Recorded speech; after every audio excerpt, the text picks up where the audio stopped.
اس کی بڑی بڑی، اب مارکو پولو کے یعنی کہ نقش و نقوش کے بارے میں جو ہے وہ لکھا گیا ہے کہ ان کی بڑی بڑی سیاہ آنکھیں ہیں اور خوبصورت ہے، چہرے پر شاہانہ روب و دبدبہ ہے، یہی وہ بادشاہ ہے جس کے آگے ایشیا کانپتا ہے۔ یعنی کہ یہ بیان کیا گیا ہے مارکو پولو خان کا حلیہ بیان کرتے ہوئے لکھتا ہے۔ اس کا قبلائے خان کا یعنی کہ حلیہ بیان کیا ہے کہ ان کی بڑی بڑی آنکھیں ہیں، خوبصورت ہے، چہرے پر شان اور روب دبدبہ ہے، اور یہی وہ بادشاہ ہے جس کے آگے پورا ایشیا کانپتا ہے۔ یعنی قبلائے خان کے شکل و صورت کے بارے میں بتا رہی ہیں۔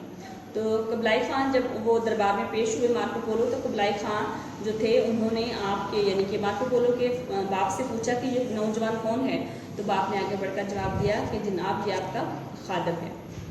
تو مارکو پولو نے قبلائے خان کی یعنی کہ ملازمت اختیار کر لی، اور جب وہ شکار پہ جاتے قبلائے خان تو وہ مارکو پولو کو اپنے ساتھ رکھتے تھے۔ کہتے ہیں کہ یہاں تک کہ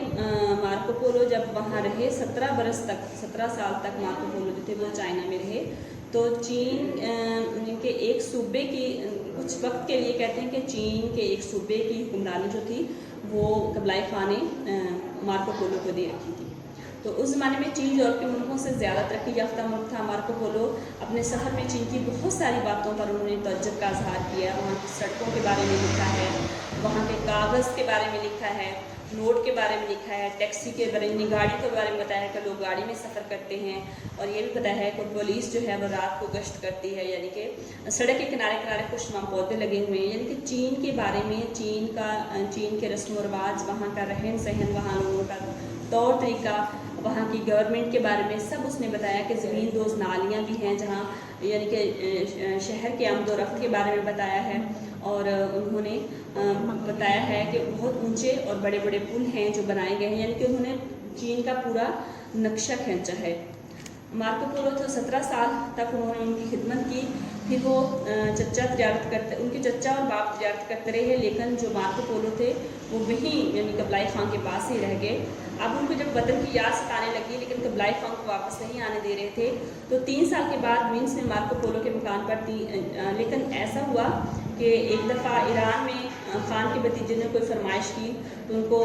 جو وفد تھا انہوں نے ایران بھیجنا تھا، تو پھر ساتھ قبلائے خان کو بھی جانے کی اجازت دے دی گئی۔ جب وہ واپس آئے تو دیکھا کہ مارکو پولو کے مکان پر 3 اجنبی مسافر کھڑے تھے، وہ ٹھیک طرح سے اطالوی زبان نہیں بول سکتے تھے، اجنبی سے لگے صورت و شکل میں، تو نوکروں نے ان کو اندر جانے سے روکا اور حجت مطلب تکرار بحث کرنے لگے،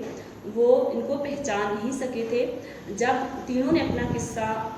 سنایا، جوہرات اور تحائف جو تھے وہ پیش کیے، تو انہوں نے اس کو خوش آمدید کہا، یعنی کہ وہ مارکو پولو تھے۔ مارکو پولو کے سفر قصے کبھی فراموش نہیں بلائے جا سکتے ہیں۔ اس زمانے میں سفر نامہ لکھنے کا رواج یورپ میں نہیں تھا۔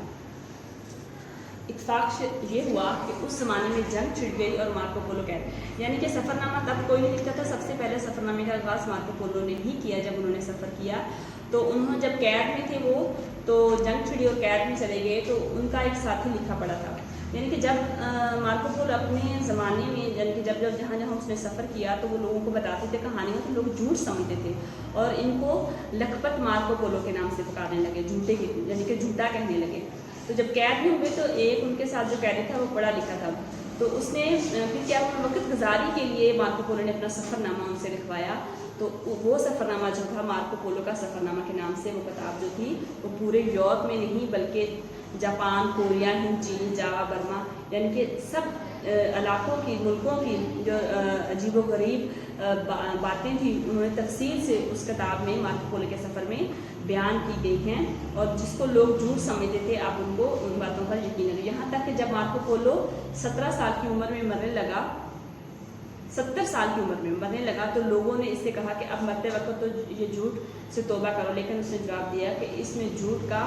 شائبہ نہیں ہے، یعنی کوئی شک نہیں ہے۔ ان کی وفات کے بعد لوگوں کو پتہ چلا جب انہوں نے کتابیں پڑھی اور ان کو یقین آیا کہ جو کچھ مارکو پولو نے اپنی کتاب میں لکھا ہے وہ سب سچ تھا، انہوں نے اپنی جیتی جاگتی آنکھوں سے دیکھ لیا۔ ٹھیک ہے جی، مشقی سوالات وغیرہ جو ہیں وہ آپ کو پلانر میں مل جائیں گے، اور آپ پلانر پہ دیے وقت کے مطابق کام کر کے اسکول میں اپنی کاپی جمع کروائیں گے۔ امید ہے کہ آپ کو لیکچر سمجھ آیا ہوگا۔ اللہ حافظ۔